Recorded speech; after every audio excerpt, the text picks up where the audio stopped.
¿Qué tal, estimados alumnos? Los saludo nuevamente a través de estos medios electrónicos. Esperemos que en esa segunda entrega de material audiovisual ustedes puedan aventajar algo mientras termina nuestra interminable huelga.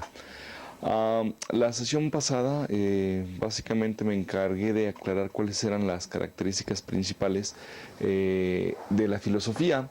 Habíamos advertido que dentro de las peculiaridades que tiene este tipo de conocimiento es que es un conocimiento totalizador, es un conocimiento especulativo y es un conocimiento reflexivo, al mismo tiempo que crítico, ¿no? Esta última característica, la de ser crítico, es una de las características que más lo van a identificar.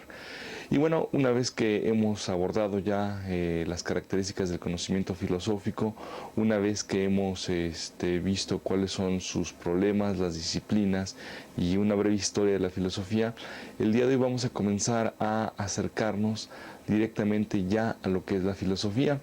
Empezaremos para ello a esclarecer lo que es mito y lo que podría ser una explicación racional. A la par de mito estaremos hablando sobre la leyenda y bueno, entraremos de lleno con uno de los primeros filósofos de la historia, ¿no? Con Tales de Mileto. Así es que el propósito de esta segunda entrega es que ustedes logren distinguir cuál sería la diferencia entre una explicación de orden racional y una explicación de orden mitológica o fantasiosa, para que al final logren advertir cuál fue la repercusión o los aportes que hace nuestro primer filósofo, que en este caso va a ser Tales de Mileto.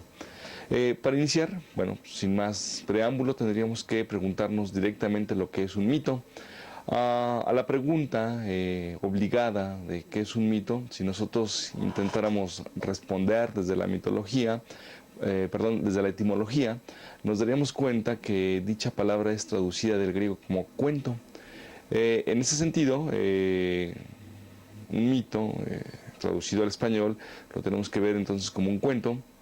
Y bueno, ¿qué caracteriza un mito? ¿Qué es lo que caracteriza un cuento? Pues nos daremos cuenta que son muchas cosas. Les decía hace rato que a la par de lo que es un mito, quizás valdría bien la pena distinguir también lo que es una leyenda, en virtud de que ambas cosas son muy semejantes. Sin embargo, ello puede dar pauta a que tengamos versiones distintas y evitar errores. En esa medida, leyenda y mito parecen ser que son la misma cosa. Sin embargo, la leyenda va a tener peculiaridades distintas. De hecho, esta última ni siquiera es tomada del griego, sino que es tomada de el latín y es traducida a dicha palabra como aquello que debe de ser escuchado. En consecuencia, cuando nos encontramos con un mito y con una leyenda, vamos a darnos cuenta que tenemos cosas distintas. ¿Qué sería el mito y qué sería la leyenda? Bueno, el mito, un cuento, la leyenda, aquello que parece ser que debe de ser escuchado, aquello que debe ser leído, servirían o diríamos que son prácticamente la misma cosa. Sin embargo, hay cosas que las van a ser diferentes. Por ejemplo, no solamente la definición misma etimológicamente, sino que también van a ser diferentes desde otra perspectiva. Por ejemplo, en el caso del cuento o en el caso del mito, nos vamos a dar cuenta de que casi siempre tenemos a personajes extraordinarios, a seres extraordinarios, mientras que en la leyenda son mitad reales, mitad imaginarios.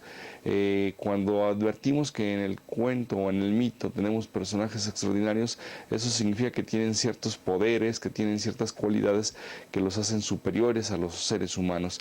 En el caso de la leyenda, los personajes, como decía, son a veces realidad, son a veces ficticios, y esa parte ficticia también les podría otorgar finalmente cualidades especiales.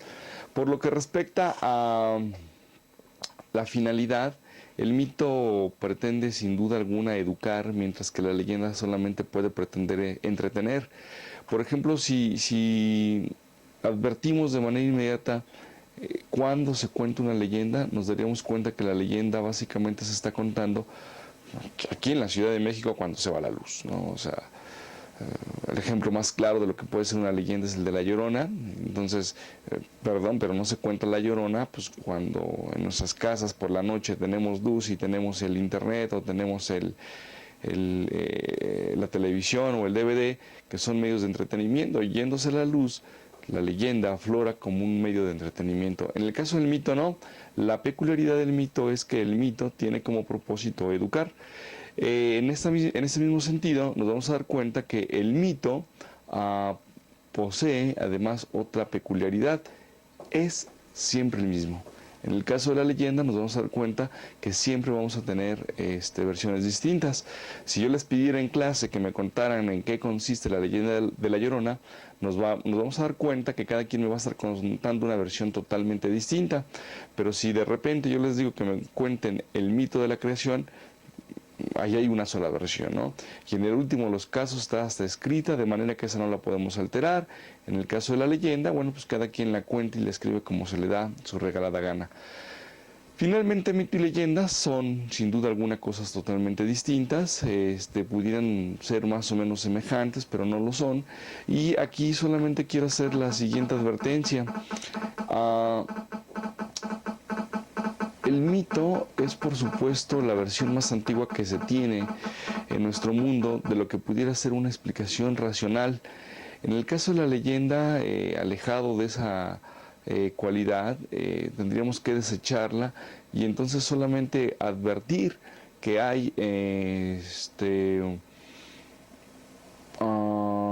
la posibilidad de explicar el mundo con solo dos cosas, con lo que será el mito y con lo que más adelante será una explicación de orden racional o científica.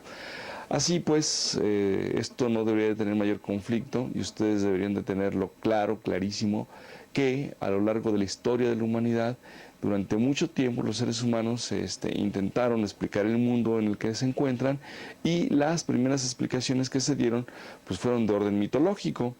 Estas explicaciones van a ser relevadas por otro tipo de explicaciones que de entrada tendríamos que decir que son peculiarmente filosóficas, que con el paso del tiempo se va a creer o se te va a tener la creencia de que es la ciencia quien desmitifica y es la ciencia entonces quien finalmente se encarga de darnos otro tipo de explicaciones. Pero en sentido cronológico será inicialmente la filosofía quienes se encarguen quien se encargará de echar abajo los mitos y dar ante este mundo otro tipo de explicaciones.